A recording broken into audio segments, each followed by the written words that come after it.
Ele não é o pai, não tem o mesmo carisma do pai, não tem o mesmo histórico de 30 anos de Congresso Nacional que tinha, e ele vai tentar dizer, não, nós fizemos a PEC da segurança pública, nós fizemos o PL antifacção e tal.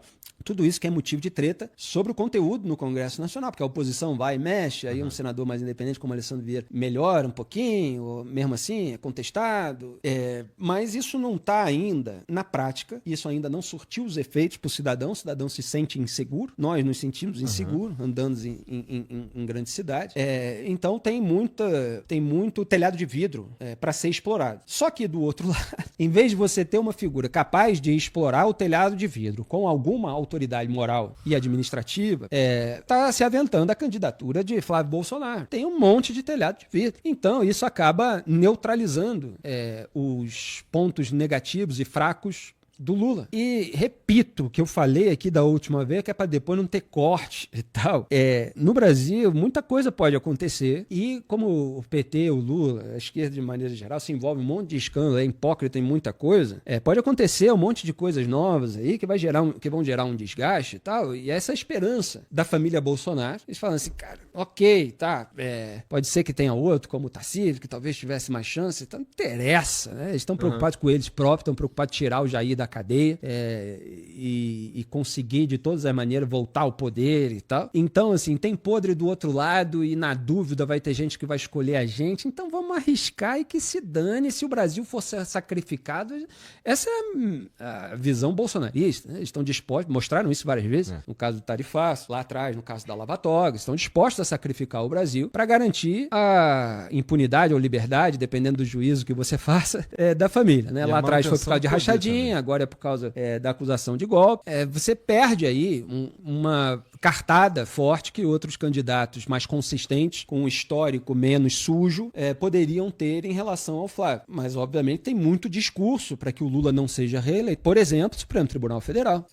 Não que a família Bolsonaro botou o Cássio Nunes, mas vai fazer um STF necessariamente bom. Mas o Lula podendo escolher mais 3 ministros, bom, aí domina o STF inteiro, né? Já controla, já tem uma maioria mais ligada a ele, mas vai ter o controle total se ficar no poder mais tempo. Então é óbvio que isso é grave. E seria grave para qualquer lado, qualquer grupo político, né? Aliás, uma das maiores cartadas, assim, é claro que isso para a população como um todo não é o principal, né? Mas você tem segmentos que acompanham mais. Então, uma das cartadas do Donald Trump em 2016 contra a Hillary Clinton foi: a gente não pode deixar eles ficarem com maioria no Supremo.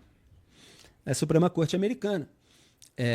Escolheria mais 3 juízes da Suprema Corte, o Partido Democrata escolheria, se ganhasse, e ia ficar com uma maioria sólida, folgada. E o Trump acabou conseguindo reverter isso. E houve várias mudanças que foram feitas depois das indicações do Trump, né? E, obviamente, pessoas, por mais que você possa ter uma discordância aqui e ali, de muito mais consistência do que os indicados aqui no Brasil. Se você comparar os indicados do Trump com o Cássio Nunes Marques, imagina, é uma diferença assim brutal, por mais que o Trump seja essa figura inconsequente muitas vezes e ególatra, etc, né? Mas lá existe ainda um padrão cultural que faz com que determinadas figuras precisam ter uma certa bagagem, né? E ainda há algum tipo de institucionalidade, mesmo que muito fragilizada, e o Trump busca explorar essa fragilidade para assumir o controle de muita coisa, né? Mas você vê que até os 3, e eu apontei isso lá atrás, que o Trump botou lá, eles inicialmente ali recusaram a ação do Texas contra a eleição que o Trump estava contestando, né? Acho que foi 2020, quando ele perdeu para o Joe Biden. Então, você vê, mesmo os indicados pelo Trump não embarcaram, vamos dizer assim, na narrativa de roubalheira eleitoral que o Trump estava aventando, né? Então, você tem esse embate aí. O Flávio Bolsonaro, ele sai de um piso que é o piso de resíduo, vamos dizer assim, da família. Ele não é o pai, não tem o mesmo carisma do pai, não tem o mesmo histórico de 30 anos de Congresso Nacional que tinha o pai, não teve... Claro que teve como deputado estadual que virou senador, mas não teve como pai essa vantagem de ter sido eleito presidente num momento de confluência de vários outros fatores, a despeito do histórico da própria família, né? Mas era um momento de combate à corrupção petista, era um momento de crise econômica do governo Dilma, era um momento de manifestação de rua.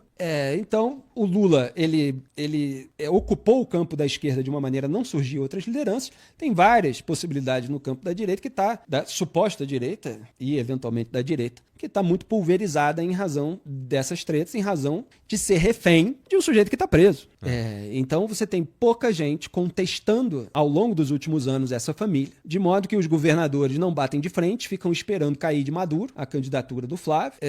O Tarcísio tem uma reeleição, né, muito quase garantida, né? Não vou dizer garantida, mas é um forte candidato para a reeleição em São Paulo, fica ali esperando para ver se o Flávio vai desistir, se alguma coisa vai fazer ele desistir. Ele está perambulando aí nos gabinetes, nos escritórios, conversando com empresários e tal, tentando conseguir apoio. Todos, a maioria, tem restrições a ele, porque sabe que a família é aloprada, sabe que o pai está preso, sabe que ele vai se preocupar muito menos com o país do que em salvar a família, que é o que eles fazem há 7 anos agora, mas ainda tem gente que cai. Então, pode ser que ele não consiga apoio suficiente e tal, mas não está muito claro não se eles vão desistir, né? Muita gente fala, isso aí e tal, mas, e assim, tem gente que fala assim, o sistema vai agir para impedir a candidatura, etc. Tem setores do sistema que acham bom que tem um candidato fraco e que o Lula fique e que garanta a República do Escambo sendo continuada. Né? Então, assim, não é uma coisa tão certa, você tem ainda algumas incógnitas aí nesse campo. E aí você tem outros candidatos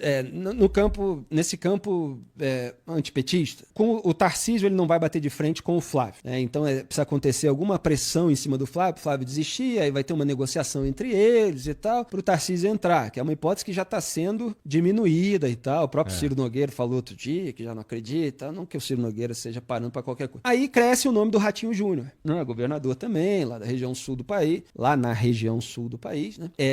E que corre por fora, porque é do PSD do Gilberto Kassab. Gilberto Kassab é esse articulador que é ligado ao Tarcísio, na esfera federal é ligado ao Lula, é centrão, né? Bota cada pé numa canoa e tem ali uma segunda opção, que pode se juntar com algum outro governador, como o Romeu Zema. E o Ronaldo Caiado por fora. Assim, o Ronaldo Caiado foi candidato em 1989. Então ele já era de uma direita. É porque assim, tem muitas variações, né? Tá lá no interior do Brasil, é aquela coisa mais ligada ao agronegócio e tal.